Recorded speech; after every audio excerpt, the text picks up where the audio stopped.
Welcome back to SVSN. I'm your anchor, Bailey Bradley. And for our first story, we're going to be taking it out to Cece Rockwell, who's going to be talking to our new Spanish teacher. Out to you, Cece.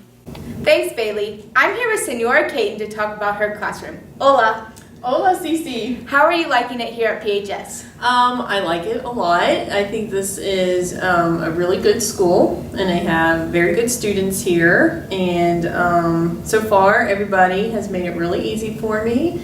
I like getting to know all the teaching staff, and it's just been a good year so far. So what are some of the techniques that you use in the classroom that no other teacher does? Spanish class is a little different. What we try to focus on, or what I try to focus on with my Spanish students, is the speaking and listening abilities. When I grew up and I was in school, we were mostly taught to read and write the language. We spoke a little bit in class. We didn't speak a lot. And when you went to college, it was kind of overwhelming to walk into rooms where nobody spoke any English at all. So while I knew a lot about Spanish when I graduated from high school, I didn't know what to do with it. So that's what we're going to try to focus on. So one thing you'll see is my classroom is set up in a circle, and you hear me say circulo all the time. And so what we do, the idea is that we get up and we circle together, we speak together, and we try to do that a little bit every day in class. So what are some of the things that we would be doing in Spanish Club? Okay, so we're going to get Spanish Club started next week, and the idea is that we make it an active and interesting organization for everybody. We'd like to do a community service project. There are a lot of Spanish-speaking countries throughout the world where there is a lot of need, so it would be really good if we could focus on some of that and try to give back to people who are less fortunate. Of course, we want to have fun, so we'd like to do maybe a food day. An international food day is always good, and incorporate a few other cultures with that.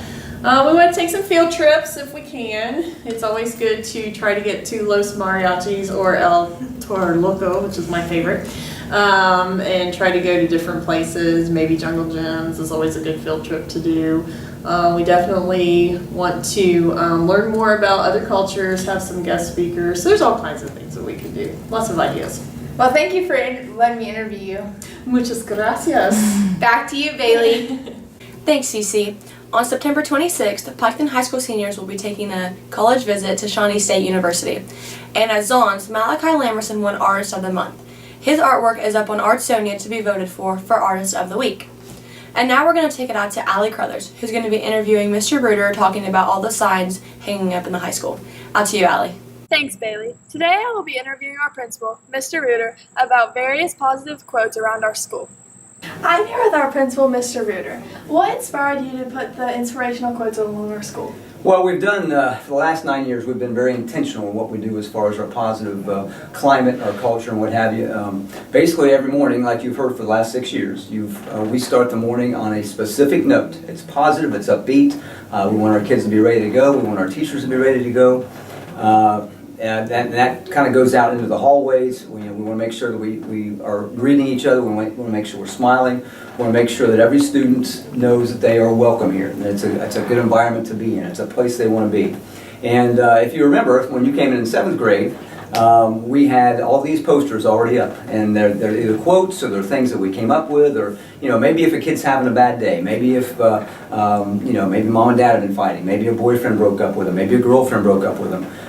We try to have something up there that maybe just one kid, if it's only one kid who's having a bad day, they can look at it and say, you know what, it may be all right today. And we always try to be there for kids. It's really about just creating an environment and a culture and a climate that's inviting, that's positive. And so we've done that for the last 9 years. And this year, I happened to get together with a guy that kind of started his own company. And he'd been in our school many times, and he'd seen all the posters we put up and what we try to do. And he talked about, he says when he goes to Columbus and he deals with some of the other clients, he said, we talk about this school in Southern Ohio who tries to make the hallways inviting, who tries to put things in, like our Hall of Honor, like our NHS kits, like all of our posters. The first thing you see when you walk into our school, Allie, is what?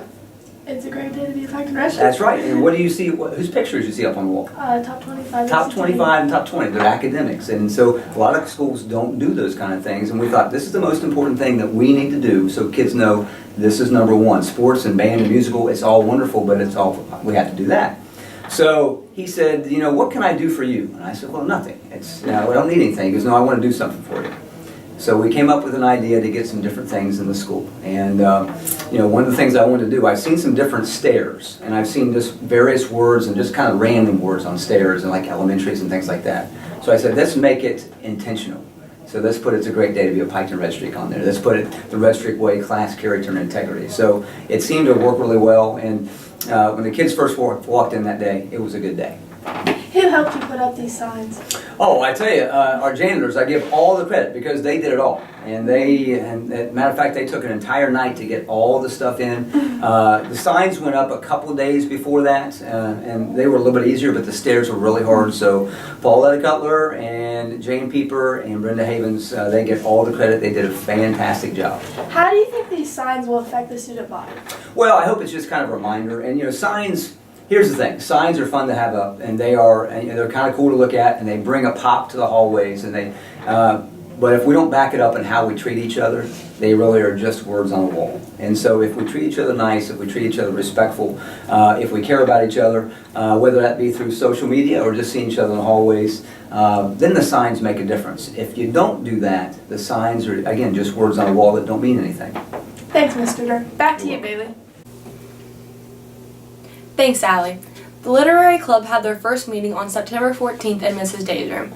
Also, if you're interested in joining the Spanish Club, see Mrs. Caton. And now we're going to take it out to Cam Alexander, who's going to be giving you the girls' high school sports update. Out to you, Cam. Thanks, Bailey. This past week, our girls' volleyball and soccer team both picked up multiple wins. The girls' soccer team beat Forces West 7-1 for the second win of the season. Hannah Bay led the team with 3 goals, Allie Carlos with 2, and Brahma Spencer with 1. The girls' soccer team also beat Rock Hill 7-4. Aaliyah Crace led the team with 3 goals, Allie Carlos with 2, Hannah Bay with 1, and Madison Dean with 1. The girls' soccer team will be back in action September 25th at home against Unota. Over the weekend, the volleyball team picked up their first win of the season over Northwest. They followed with another win over Payne Valley on Monday. The girls' volleyball team will be back in action next Monday at home against White Oak. Back to you, Bailey. Thanks for the update, Cam. Now we're going to take it out to Colton Pinla, who's going to be talking about the start of the football season. Out to you, Colton. Hey guys, Colton Pimwell here. Today we're going to be talking about this football season. No, it hasn't been one of the greatest seasons we've had in our history, but you know, there's little improvements that we've been seeing week in, week out. I'm here with Scott Lytle. How are you doing, Scott? Pretty good. How are you? I'm doing good. I just got a couple questions to ask you. How do you feel about the season so far and how it's went? Well, we got off to a rough start week 1 versus Waverly. We really didn't prepare well enough. Had a few guys not really do their job, but I think the beginning of the season's been rough, but I think we can definitely turn it around. All right, and secondly, what kind of things do you think the football teams need as a whole to help improve our season? I think as a whole we really need to get back to our fundamentals, be disciplined, and do what we're taught to do. Alrighty, and finally, where do you see Piketon football finishing in the league this year? I see us like a 3rd, 4th place team. There's a lot of games we can win. Even Friday night, I think we're going to beat them. Alright, that's good to hear. Alright, thank you guys. This is me and Scott. Back to you, Bailey. Thanks, Colton. And speaking of football, tonight we play at Southeastern starting at 7 o'clock, and the pep section theme is a whiteout. And that's all for this episode of SVSN, and as always, it's a great day to be a Piketon Red Streak. Bye, have a great time.